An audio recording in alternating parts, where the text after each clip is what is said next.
Hello,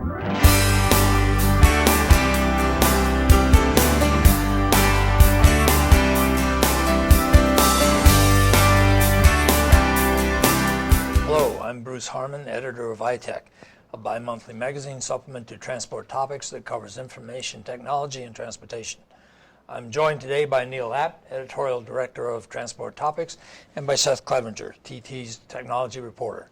Today we will also hear from Stephen Keppler, executive director of the Commercial Vehicle Safety Alliance, the national umbrella organization of enforcement agencies. These are the guys who are in the front line of driver hours of service monitoring and enforcement. They are the people interacting daily with your drivers and inspecting their service logs.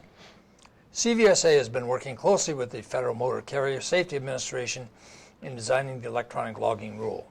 Steve was interviewed yesterday and will answer some of the most significant questions that have come up in the development of the rule. Neil, would you like to say a few words? Thank you, Bruce. I want to thank our returning viewers and welcome what we expect may be many first-timers. Additionally, I want to welcome Bruce and Seth to the LiveOnWeb set for the first time. The trucking technology market is transforming rapidly, and we are going to start our discussion today with electronic logs. We expect over the course of our conversation to touch on many larger technology issues as well. We invite you to get involved in the conversation. You can share your questions and comments with us by email at share@ttnews.com or by commenting within this article page. Before we get started, we want to thank our sponsors, GPS Insight and PeopleNet. You can find more information about these unique technology providers at the bottom of this page. Good. Thank you, Neil. Electronic logging has been around for some time, and the FMCSA is in the final stages of publishing its rule making e-logs mandatory for most over-the-road commercial vehicle drivers. As is the case with many federal regulations that affect trucking, FMCSA has pushed back its targeted publication date for the electronic logging rule several times. Seth, how about giving us a quick once-over on what electronic logging is and whether the rule will ever get published? Sure, Bruce. Well, electronic logging simply refers to using onboard technology to automatically record drivers' hours of service as opposed to having them manually fill out paper logs. And the reason FMCSA is looking to do this is they believe it'll improve hours of service compliance and improve safety. Now, the latest from FMCSA that we're hearing on the timeline for this is November is now the target date for them to publish the final rule. Once that final rule hits, there's going to be a 2-year implementation stage. Carriers will have 2 years from that point to be in compliance to adopt the technology. So based on what we're looking at now, that would be late 2017. We haven't seen the final rule yet, so we don't know the exact technical specifications, but we do know that the ELD will need to communicate with the vehicle's engine. And there are many ways that technology vendors are going about this today with the products they have in the market. We have the traditional providers of onboard computers with fixed mount displays, and we see an increasing number of providers that are also using mobile devices, smartphones and tablets that communicate with the vehicle's engine. So these will be among the options that companies will have moving forward as they look to comply with this rule. And the general perception right now across the industry, and especially in the technology space, is that this is really no longer a question of if, but a question of when. Yeah, thank you, Seth. I think that's a good point. It does feel like we're in the home stretch here. This has gone on for a while. There have been some legal challenges to the rule regarding harassment, something we may get back into shortly. But it is coming. As Seth said, the latest timeline FMCSA mentioned is November. Trucking technology has advanced, both the in-cab communications, also under the hood, the possibilities of the collection of the data and the efficiency that it can offer, really a main reason as well, besides safety, that electronic logs are coming. A business case can be certainly made, as well as a safety case. I just want to inform people there is a way you out there can access, keep track of the status of the rule. We're going to put a website up on the screen. It'll take you to DOT's significant rulemaking report. If you look at where it says access to the report, you'll see February 2015 significant rulemaking. That's updated monthly. If you click on the February link, it'll open a document up for you. If you scroll down to number 42 on their rulemaking, it's ELD and HOS supporting docs. You can see it lists the initial date that this process started all the way back in 1994 when conversation began on this. As part of MAP 21, it was supposed to be out, mandated October 1st, 2013. We have seen that is come and gone, but it does appear we're getting closer to it. Additionally, if you look at some of the limited detail that's provided, they do mention 4 objectives of the rule. They're very open-ended, very basic. It does not get into the complexities, which we will touch on momentarily, and is one of the reasons, I think, why it has been delayed as they try to sort out what are many technical and complex issues. Sure. Right. So now let's go to Seth's interview with Steve Keppler of CVSA. Well, hi, Steve, and we certainly appreciate you taking some time here to talk to us about electronic logging and the upcoming ELD mandate. And just to lead things off, can you give us your thoughts on the mandate itself and what you expect this to mean for the industry? Well, CVSA has been supportive of a mandate for a number of years now. We've commented to the multiple rulemakings on this subject for a couple of years now. It's going to be a big change for the industry operationally and from a safety perspective and from enforcement perspective. It's going to be a sea change. And I think from our perspective, we want to make sure that once the agency does put the final rule in place, the big key, that's really when the work begins from our perspective, because we got to make sure that we spend enough energy to build them properly to the standards, to ensure that everyone's educated about what they can do and what they can't do, and everyone's trained so that once the effective date comes into play, we can hit the ground running as smoothly as possible. All right, and what do you think this will mean for safety? How much of a change will it be on that front? Well, we've already seen with the adoption rate already by folks in the last couple of years, violation rates for hours of service go down pretty substantially just in the last couple of years. I think some of that's driven by CSA, but a lot of it's driven by the adoption rate of ELDs. We've definitely seen those violation rates come down significantly already. All right, and on the other side of the issue, we have seen some drivers and some other organizations in the industry voice some concerns about driver privacy and driver harassment issues. What's your response to that, and do you think that the FMCSA is going to address those concerns moving forward? Well, that continues to be a big issue. It will be. Anytime you've got any type of technology, that's a concern for folks, and rightly so. I think the legislative requirements that were put out in MAP 21 helped really push that issue forward some more. The agency did a study on it, and that study concluded that from their perspective, harassment's a non-issue. That's not to say that it couldn't potentially be a problem. I think that's something we'll have to.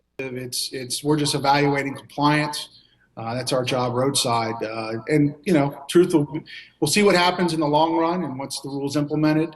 But I think it's as many protections as possible, I'm hoping will be put into the rule to limit that happening. Okay.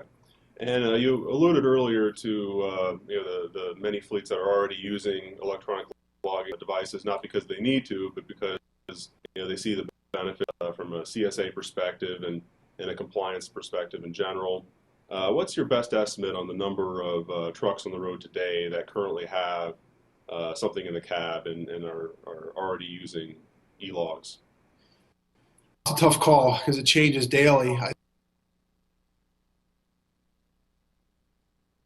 think we are a year and a half, certainly getting more calls in the office about it, what's going on out in the field.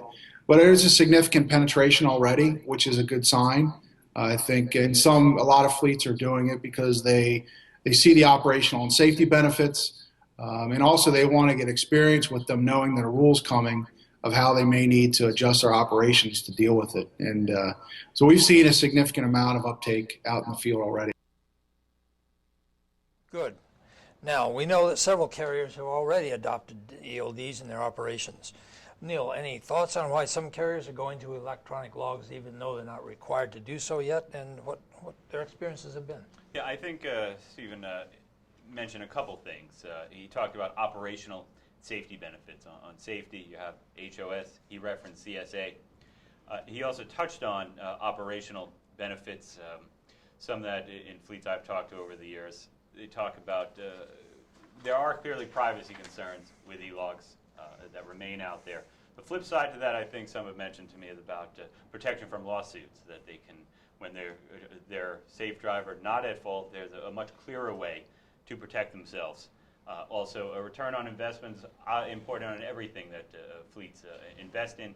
You can better obtain some engine data and other key performance data, whether it be about the vehicle itself, about the driver, in combination. That can also offer them some benefits. Additionally, maybe it can speed the inspection process, which many drivers would like as well. You know, one interesting point he said in those comments is about the enforcement effort. This is a rule that is very important to the enforcement people to get out. There's a lot of training and understanding that they need to go through. They need to dig through the complexities just as much as fleets do. This is not like an engine emissions rule where it's sort of it's certified through EPA or NHTSA, whatever the case may be, and it becomes in the end the manufacturer and fleet problem. This is one very much that the law enforcement community is just as interested in to see and to begin training as fleets are. Sure, and you know, as TT's technology reporter, I do attend a lot of the user conferences that these technology suppliers have, and a very common theme that I hear from many of the larger fleets, especially many of their safety directors, is that once they make the switch to e-logs, they see a very dramatic drop in their hours of service violations, form and manner problems. And they also say that it can reduce the stress on the driver. Things like you know, making mistakes, you know, math mistakes on their paper logs, or forgetting to update them. That's no longer a concern of the driver because it's done automatically. And that's what I generally hear you know, from the safety guys at especially the larger fleets. Now they do say that the driver outreach side of that is very important. Sometimes the younger drivers are quick to adopt the technology and are very willing to move to e-logs. But if you have a veteran driver who's been using paper for decades, there really is a selling job that the fleets need to do. Okay, thank you. I'd like to remind you once again that your comments and questions are welcome during today's live show. You can email us at share@ttnews.com or comment directly on the article page by typing a name in the display name window near the top and then clicking sign in. Now, our first question from a viewer is, and this is probably something that a lot of people are wondering, when is the absolute last day for installing an ELD? And sort of related to that, what is the most economical, useful, and simple to use system available for a 5-truck operation? Seth, you want to Sure. help us? Going back to the timeline, you know, the best we know right now is late 2017. That's based on that November target date and then a 2-year implementation stage. So that's what you're looking at, but you probably don't want to wait till the very end to get on top of this. This is something that the whole industry should be paying attention to right now to keep on top of this, and the final rule will be very instructive. Going back to the other part of that question, I think we're going to see the market, the ELD market, really evolve. I think the general consensus among the providers and among industry analysts is that we're going to see the market really trying to meet the needs of the carriers, the first-time adopters that heretofore have not moved to electronic logging. So I think we're going to see a lot of low-price, basic products hit the market leading up to this implementation date. And you know, at the same time, carriers will have to make a decision. Do I go with a bare bones product to just to be compliant and keep my costs low, or do when I make that decision, do I want to go a step higher and work on some other elements and bring in some applications that can also help drive efficiency. All right, and now we've heard from Colin Smith. He's marketing manager at Safety Vision, and he comments that he's very interested in the timeline associated with this mandate, and asks as well, what classes of trucks does the mandate apply to? Sure. Our understanding is that the mandate, it doesn't, your GVW rate isn't what's critical. It's really, if your drivers are required to follow hours of service regulations and keep records of duty status, the mandate applies to you. That's really the rule of thumb to determine whether or not you're going to have to do this once the rule is finalized. I'd like to remind you once again that you can email us at share@ttnews.com or comment directly on the article page by typing a name in the display name window near the top and then clicking sign in. We've got a question now from Dieter McLaughlin, Vice President of Operations at Stagecoach Carriage and Distribution. How does off-duty driving affect the driver's hours of service? For instance, if a driver runs out of hours and is 15 minutes away from his home terminal, will he be in violation of hours of service? Well, that is a great question, and this whole personal conveyance issue is going to be a critical element of the final rule, and I think there are many in the industry that definitely want to see some clarity on this question of personal conveyance. That is one of the questions I posed to Steve Keppler of CVSA. Let's go ahead and roll that video.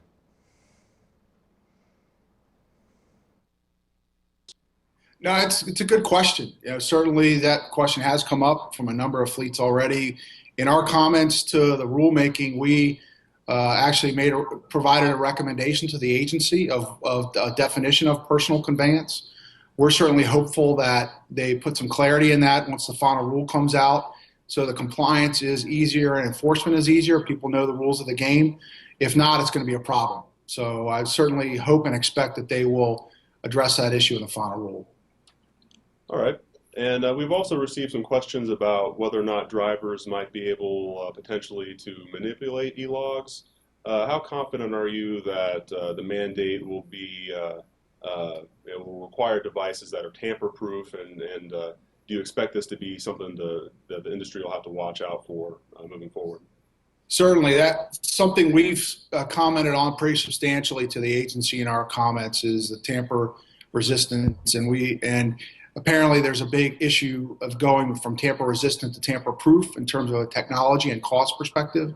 But we think that it needs to be as tamper proof as possible. There needs to be strong certification standards in place. There needs to be tests that the vendors need to administer to ensure that they're certifying with those standards.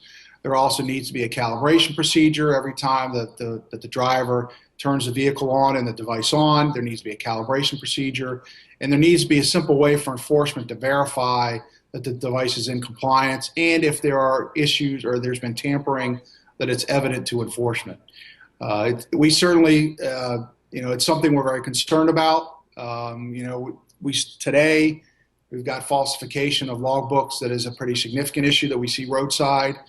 That's one of the benefits we hope to see with ELDs, is that falsification rate to go down. But because there still is opportunity for the driver to manually input data into the device, that is a potential issue we're concerned about. Okay. And going back to the general timeline moving forward, FMCSA is now targeting November to publish the final rule.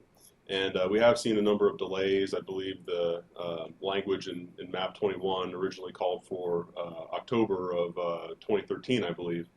How confident are you that the rule will proceed and we will hit that November time frame or something close to that?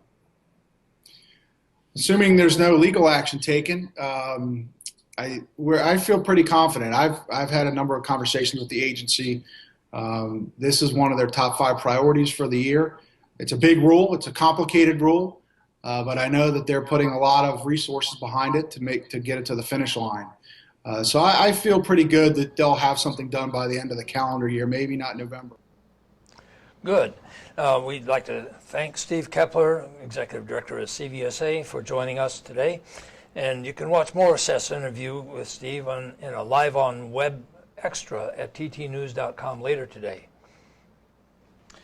One thing, Bruce, I thought that was interesting based on past history with difficult rules like hours of service, and in this case, E-logs.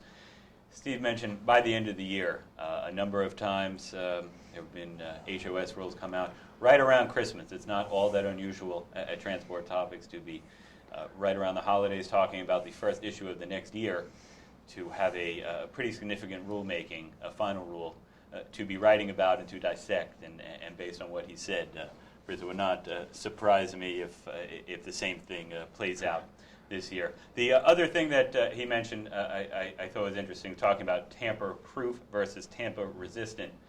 I think when many fleets hear that's maybe a warning sign. They might, if they have some maybe distrust, if they're questioning E-logs and aren't crazy about the number of regulations coming at them when they hear something like that, maybe wondering, well, what's the price difference on that? What exactly does that mean? It makes me wonder if I can afford them. I think it goes back to the return on investment and everything that fleets do and purchase. I also think it underscores the complexity of the issue, of the rule, how technical it can be. I think it also shows the importance that E-log makers and fleets see the rule and have an opportunity to open a dialogue so they can sort out the best way to go about it for fleets to figure out which of the different devices that Seth mentioned might be right for them. And just to interject real quickly, I definitely think that the manufacturers right now are in sort of a holding pattern.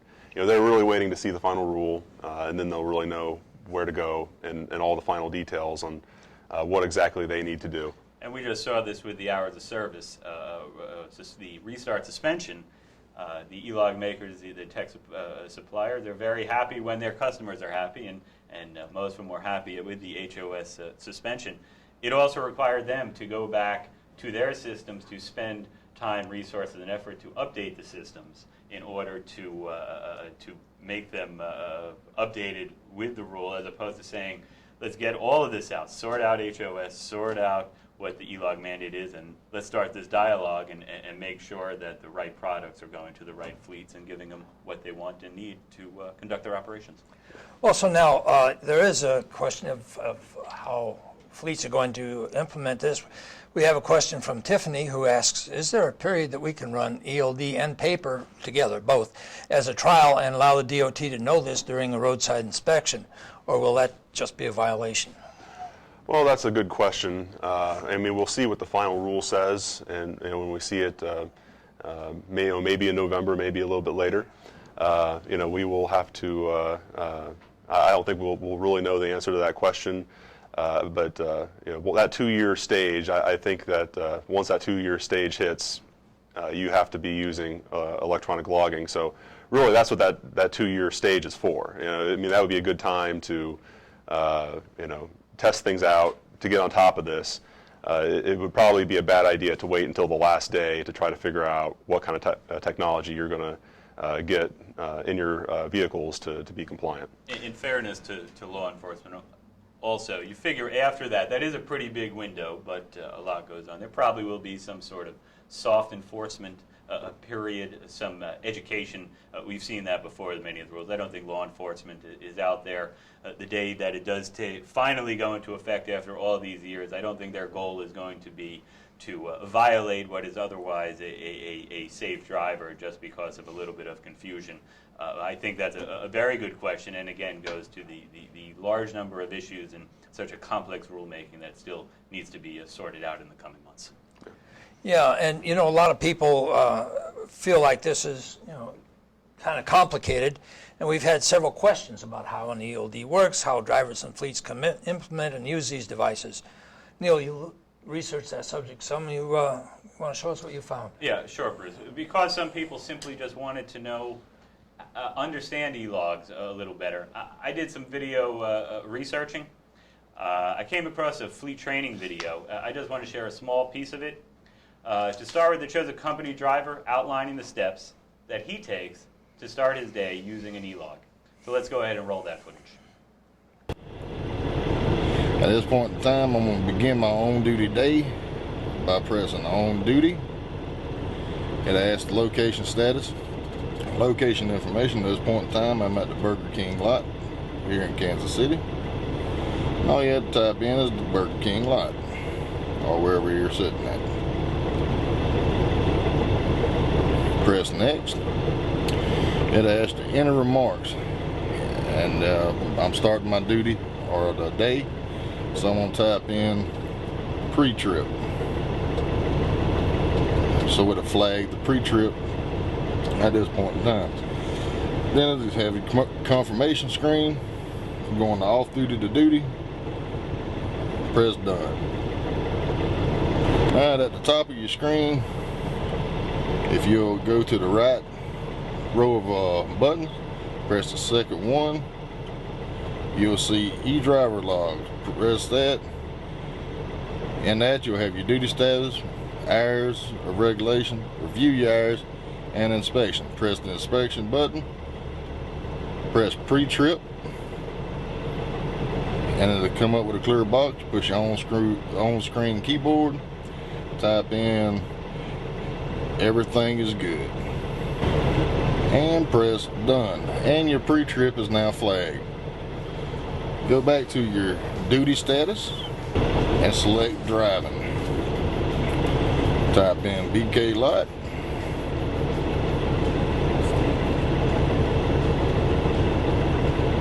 Or wherever you're sitting at that point in time. Clear your screen, choose next. Enter remarks is optional. Today, have a good day. Next, it asks you to confirm confirmation screen, going from on duty to driving. The driver heads off to his first delivery. While he's going, he discusses what he can view in safe mode, such as updated real-time fuel and engine information and other important shipment and load information. He also receives an audio message while he's on the road. Now, let's take a look at what happens when he reaches his first destination. At this point in time, we have arrived at the Legends. You'll press duty status, switch over to on duty, on screen keypad, type in Legends,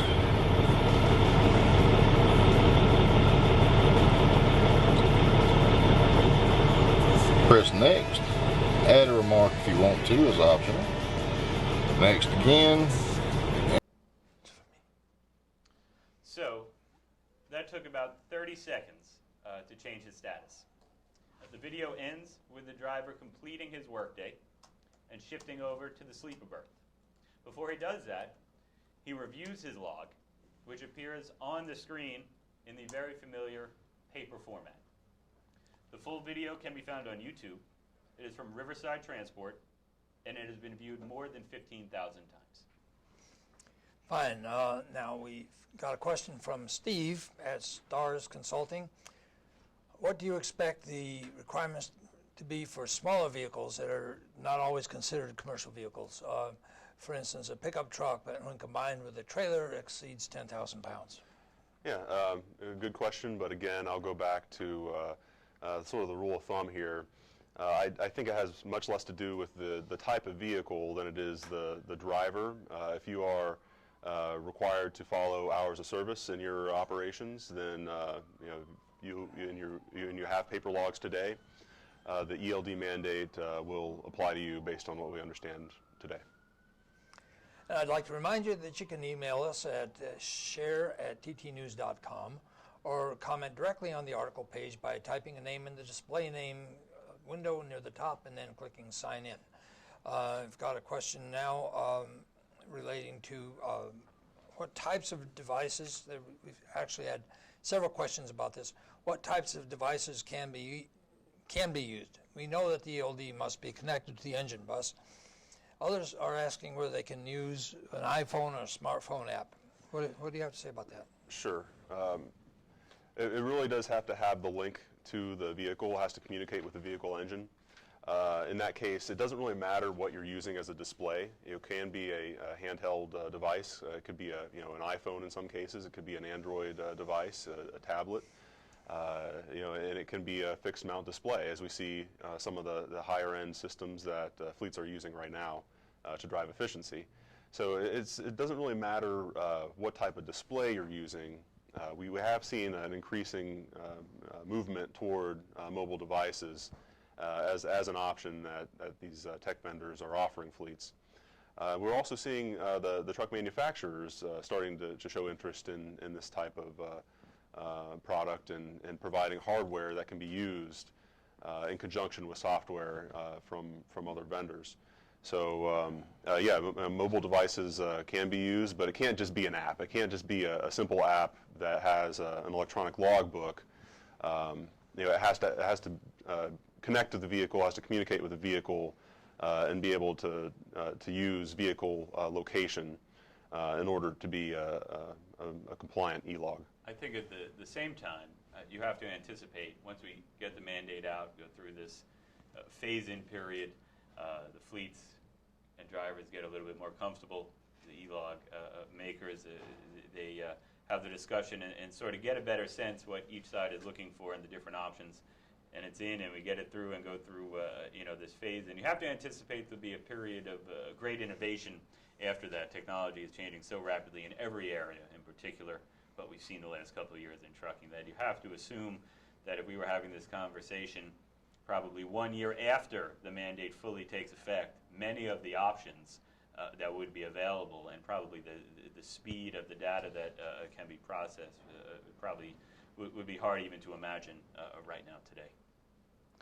You mentioned this earlier. A lot of fleets have already adopted ELDs. They tend to be the larger, probably better capitalized fleets. Owner-operators have traditionally resisted the ELDs. What are the top three most persuasive reasons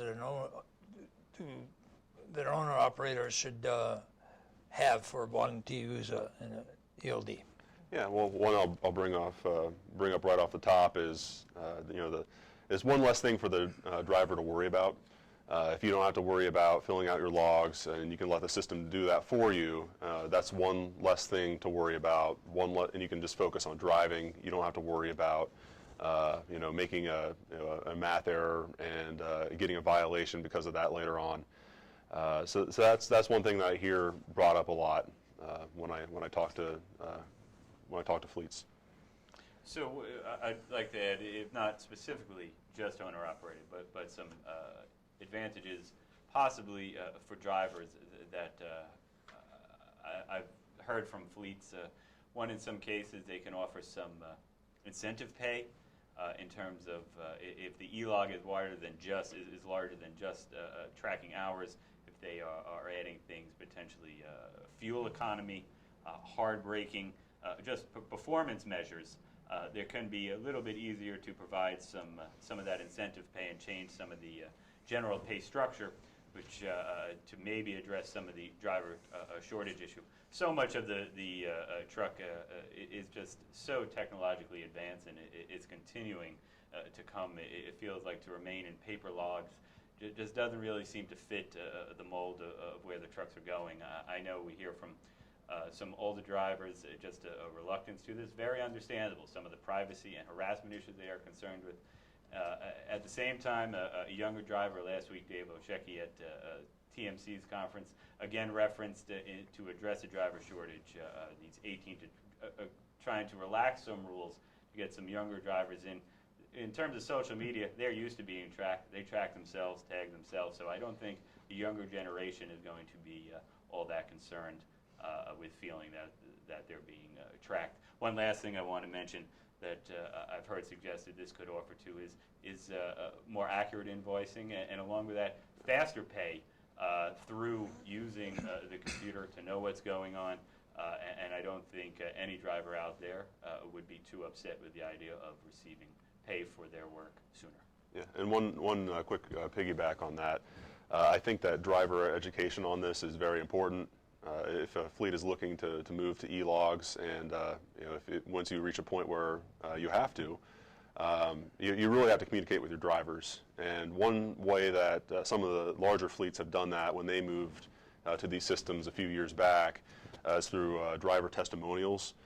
Maybe it could be a company driver, it could be an owner operator who's already using it, and just having them on video explaining what the system is like and how they use it and how it affects their day-to-day job can go a long way to making your drivers more comfortable with this and showing that just what they can expect going into it. We're still getting questions about whether you can use a plug and play or whether the ELD has to be hardwired into the engine control module, which it does. Now, one question that we have is what works for trucks built before 1996 that don't have that connection? Yeah, well, that is a very good question, and I think that the final rule will have to be instructive on that.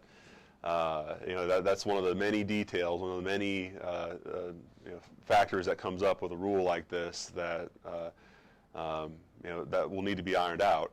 Of course, by the time we get to the rule, we're really looking at the end of 2017. So, those trucks would be over 20 years old. So the population of those trucks would be diminished by then, or at least much smaller than what we have today. But that's one of those unanswered questions, I think. We've seen many ports have taken some steps to ban some of the oldest trucks.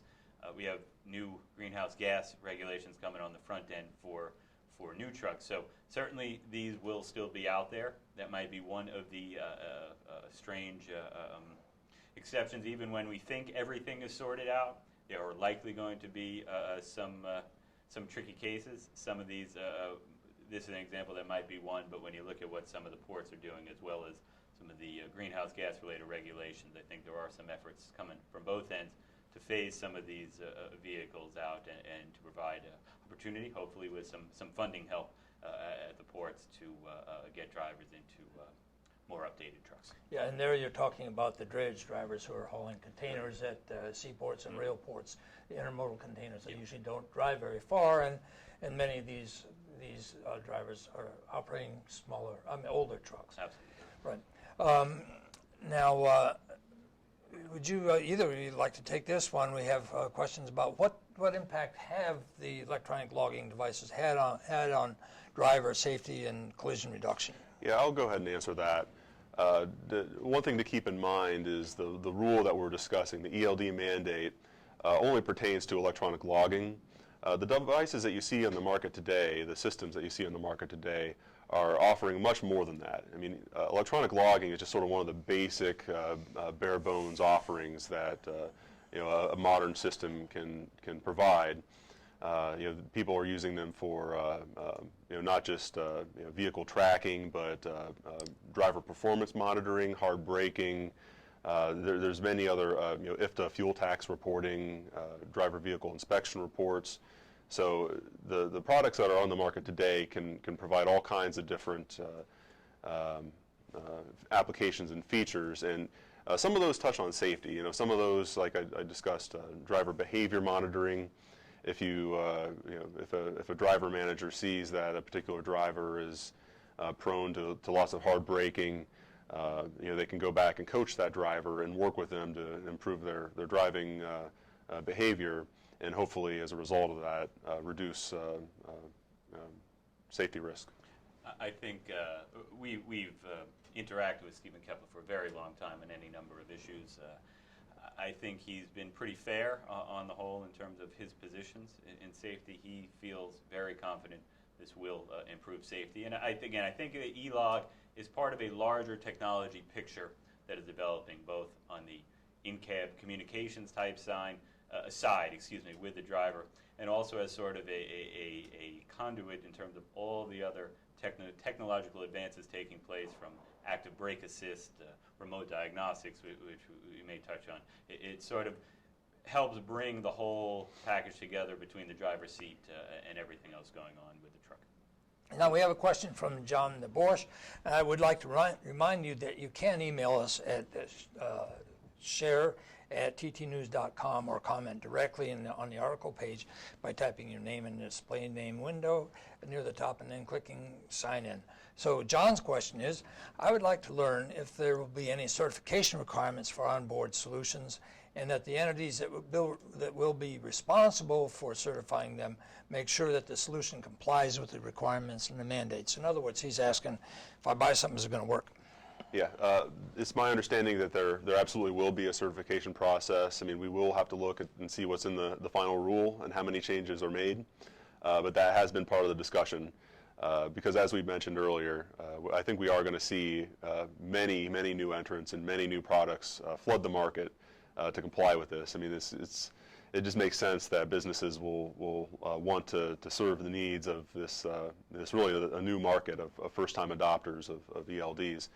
So there will, I fully expect there to be a certification process. We don't know much about that yet. We will have to wait and see the final rule. Exactly what shape that will take, but I would fully expect it to be there. I think that underscores, I'm sorry, Bruce, I think that underscores this need for a dialogue between the fleets and the e-log makers, so fleets themselves can understand, what am I purchasing? It looks great, but I need to understand. Also, maybe there'll be a grandfathering in the final rule, possibly to make sure. That's certainly one of the questions fleets have had over the last few years. Okay, I want to do this. I want to do the right thing. I believe in the safety aspects, the operational aspects, but I'm going to spend X amount per truck on doing this. What guarantee do I have when the rule comes out? Oops, and I'm back to the drawing board, and all that investment to do the right thing sort of went by the wayside. I think that touches on a few of the issues that needs to just be firmed up to make it successful for everyone involved. Yeah, there's still some work has to be done, and to that point, we have another question from Colin Smith, who asked, does the ELD mandate measure or verify the amount of sleep time that drivers have? Not to my knowledge. I mean, I think it's really just measuring hours of service. When you're on duty, automatically recording that, and it's a way for for enforcement officers to have a better understanding that the fleets they're working with are indeed in compliance with those regulations. We have another question from Tiffany. If we currently have a tracking device hooked to the ECM, that's the engine control module, without the electronic logging device, will the time frame change from 2 years to 4 years for the implementation? That goes back to the grandfathering aspect of this. There is an extra 2 years for people who have already adopted electronic logging in one form or another. So even if your existing product does not meet whatever the technical specifications are for the new ELD rule, you'll still have an extra 2 years. So yeah, and if you do that now, if you adopt today some form of electronic logging, you will have an extra 2 years to be in compliance with the new set of regulations. So that would be putting you, I guess, late 2019 at that point. Steve Clark, CTO, that's Chief Technology Officer at Procuro, asks, to what extent are existing solutions customizable? Well, I guess that goes back to the products that are on the market today. Electronic logging again is just is one feature offered by these systems, and some of the new ones that hit the market will probably only do that, in an attempt to offer the lowest price possible for people that want to be in compliance, as cost effectively as possible. But going back to your question, we'll really have to see what the market, how the market develops, and take it from there. We'll know more when we see the final rule. I think that question was interesting. We received several questions and comments to that side. We also, sort of from the other side, one side asking, well, how customizable is it? We also heard from some tech providers saying, what are the main things that fleets want? And it sort of puts us in a unique position here to try to share some of our knowledge and also provide some of this dialogue in terms of helping both sides figure out what they want and what they need. So it's sort of interesting. It's interesting to see similar questions coming from both sides, and I think once that mandate gets out, it'll open up that opportunity for that to sort out. Okay, now here's a question that we've had come in from several people. I don't want to bust anybody by mentioning their names. The question is basically, what are the repercussions for non-compliance? Well, I guess today, if you, if there's a one-time violation, I mean, it's a violation, but, carriers that are shown to have completely ignored hours of service regulations, for example, regardless of whether it's paper or using an e-log, they get shut down. So, I mean, if we have people who simply refuse to follow the rule once it's finalized, that would be my best guess as well. I mean, you're going to have to comply, or you'll be caught. We have a question from Amy Krause asking, how are you selling this would be more to, we're not selling it, but to the government. How are you selling the ELD mandate positively to your drivers? This would be a question for fleets. Excuse me. And why are the owner-operators been so strongly against it as they have been to now? Yeah, well, some of the concerns that have been voiced, have been the privacy issues and the 2011 rule, court threw out because of concerns about driver harassment. So those are the common concerns that come up from the driver side. It's really incumbent on the fleets to really reach out to the drivers and make sure that they're using these correctly, and also showing drivers what the devices do. If they can champion the benefits of not having to manually keep track of all your hours and maintain your logbooks, that is something that carriers can sell to their drivers and say how this can help them out and make their day a little bit easier. We've got a question now from Jesse, whose comments that considering that most hourly violations are made to meet expected deadlines for delivery, how big of an effect will this mass violation reduction have on expected delivery times and in terms of profits of carriers and the cost for customers, especially in the long haul food truckload loads with produce? Well, that's pretty well thought out, looking ahead, a question. I guess from a pessimistic standpoint, as we look down the road, what's going to happen with highway funding and traffic congestion and a lot of those issues. There are some hearings this week regarding the new highway bill up on Capitol Hill this week. Be great to think that faster inspections, more efficient inspections, less violations would lead to. It does make sense. That would provide more time, more deliveries, faster deliveries, hopefully make everything up and down the supply chain more efficient. The result of that, you'd think, would be drivers with more freight demand also making more money. So let's hope that does play out, and at the same time, some of the other obstacles facing the industry in the coming years also get to sort out, so this can benefit everybody. Yeah, and that is a very good question. It isn't. Basically, what the ELD rule does is it makes it difficult to fudge your hours of service. I mean, it just means that everybody will have to comply with those rules, and sure, I mean that could create a ripple effect, and we'll be watching that. Now, Bo Wright has sent in a question. He's saying he's heard rumors that ELDs could be manipulated. And, we hear all the time about hacking in one form or another. Early adopters have been much more compliant than the set of forced users, those who are doing it because it's mandated. Necessity being the mother of invention, and truck drivers are very inventive. So what's your view on that? Well, the language that FMCSA uses on their definition of what an ELD is does include a clause that it has to be tamper resistant, and exactly what that means we will see. I mean, there's always a way. I mean, there's always a way that somebody can figure out to game the system. But I think that what this does is certainly makes it a lot harder. But that's something that we'll also be watching as this moves along. Another very exciting issue that we've been reporting on in the last couple of years, and is that of autonomous or self-driving vehicles.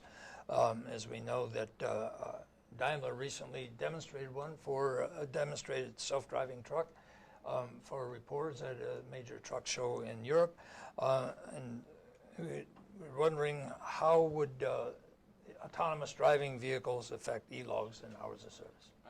I think that's a good question.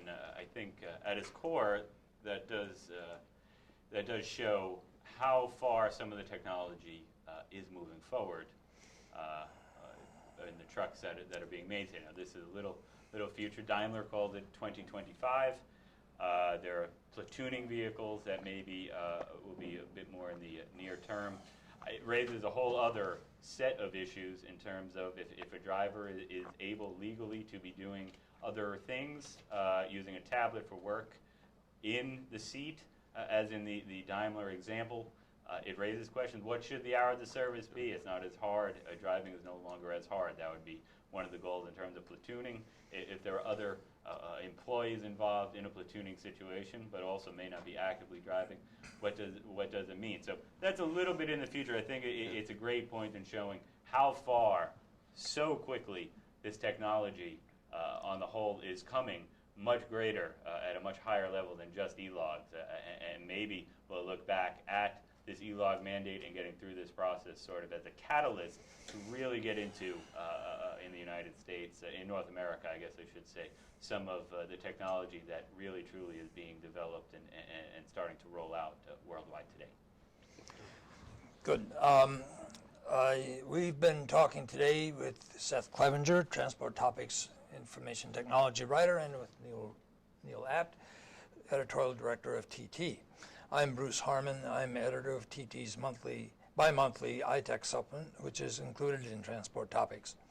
That covers the waterfront of information technology and transportation, from trucking management systems to mapping, geofencing, tractor-trailer monitoring, fuel economy, tire maintenance, mobile and in-cab communications, driver training, and a host of other applications that have been developed over the years. Information technology has helped squeeze inefficiency out of trucking operations, and the program's applications and carrier use of IT have become increasingly sophisticated, as have the vendors, who are finding more and more ways to use the tidal wave of data that trucking operations generate. It's an exciting technology space and an exciting market that has seen a great many entrepreneurs exploring various aspects of transportation. Some of these companies have grown tremendously, while others have dropped by the wayside or been absorbed into larger and more varied enterprises. Seth, you're working on an article about tech consolidation for the next issue of iTech. Would you like to give us a preview of what readers will find when they open iTech next month? Sure, Bruce. This is, we've really seen a tremendous amount of consolidation in the trucking technology space over the last 5 years or so in particular, and going back, beyond that as well. And maybe it would be helpful just to take off some of the biggest examples. We've seen Trimble come into the North American truck technology space with their acquisitions of PeopleNet, TMW Systems, and ALK Technologies. Three of the big names in trucking. We've also seen Omnitrax since their spinoff from Qualcomm, which was just a year and 3 months ago. In just that short time frame, they've already scooped up RoadNet Technologies and XRS. And those are just the two biggest examples. There's been many others, and we've seen just a lot of acquisition activity in the growing technology market that serves the trucking industry. And the story that I've just written for iTech, the next issue of iTech, really looks at the market forces that are driving all this activity. When you look at acquisitions in general and why companies look to acquire others, many times it's a market share play. They buy their competitor and they get their customer base. But I think what we're seeing here in technology is a little bit different. You know, we're seeing companies acquire others that aren't providing the exact same technology. It's something adjacent, something similar, but it's something different that they can also provide to their customers. So they're adding capabilities. You know, Triple is a great example of that. When we're seeing it in Omnitrax, we're seeing it in many others across the industry.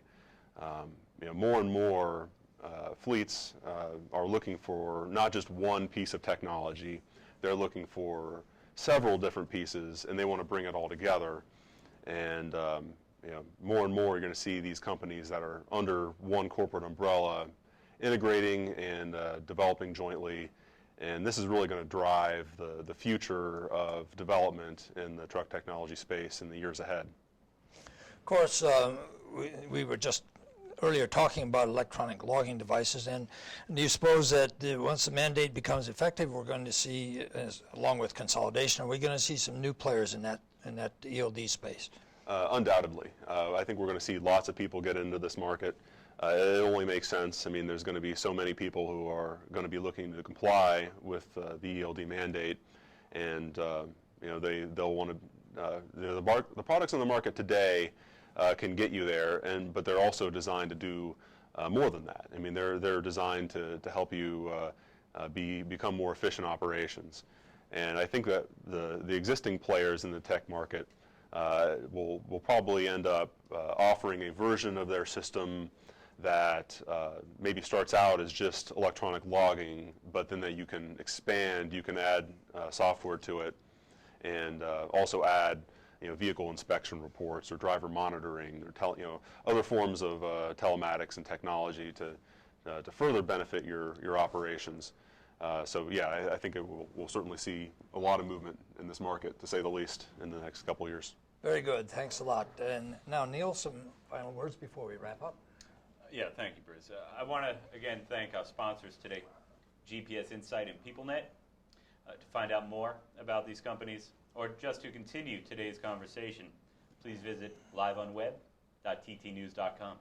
A replay of this chat, as well as more from our interview, Seth's interview with CVSA's Steve Keppler, will be available shortly on our website and on YouTube. For any viewers who are not TT subscribers yet, we have a special offer for you today. Please visit LiveOnWeb.ttnews.com/subscribe. You may want to sign up before Seth's tech article on consolidation in iTech, which will be the middle of March. Also, please don't forget about our podcast. You can listen to every episode at your leisure and get some extras, such as our Capital Agenda Report. Head to the iTunes store and search LiveOnWeb for more. I want to thank Steve Keppler of CVSA for taking time to join us and share his views on this important topic. I also want to thank Jacqueline and Shihab from ATA, and from TT, Tara, Brandon, Kevin, Joe, Alex, and Gary for their behind-the-scenes efforts. Our next Live on Web will be Wednesday, March 18th. Additional information on that program will be forthcoming shortly. Until then, and on behalf of Seth and Bruce, I am Neil Apt. Thank you for joining us.